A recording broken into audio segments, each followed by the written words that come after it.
फरीदाबाद हरियाणा के खोरी गांव में लोगों के विस्थापन का विवाद अब संयुक्त राष्ट्र तक पहुंच गया है।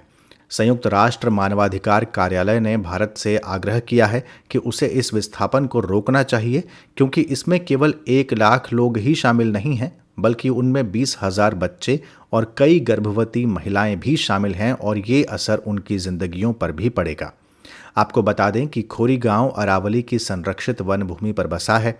अरावली श्रेणी गुजरात से दिल्ली तक फैली है और इसकी सबसे ऊंची चोटी है गुरु शिखर।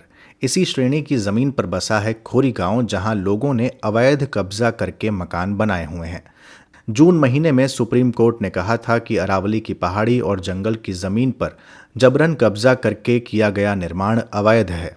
सर्वोच्च न्यायालय ने फरीदाबाद म्यूनिसिपल कॉरपोरेशन को अतिक्रमण हटाने के आदेश भी दिए थे, जिसके आधार पर कार्यवाही की जा रही थी।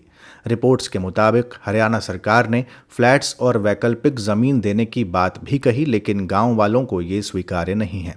अब संयुक्त राष्ट्र मानवाधिकार विशेषज्ञों की ओर से कहा गया कि मॉनसून और कोविड महामारी के बीच इतनी बड़ी संख्या में लोगों के बेघर होने से समस्या और बढ़ जाएगी। ऐसे में इसे रोका जाना चाहिए।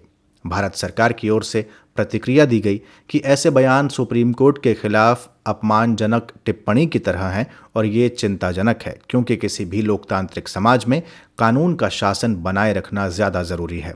जहां तक बात मानवाधिकारों की है, तो भारत अपने मानवाधिकार दायित्व को पूरी तरह समझता है और उन्हीं के अनुसार उसने कदम भी उठाए हैं। तो ये थी जानकारी खोरी गांव और उसमें संयुक्त राष्ट्र की दिलचस्पी की। और अब इस वीडियो पर आधारित सवाल। अरावली श्रेणी की सबसे ऊंची चोटी गुरु शिखर किस राज्य में है?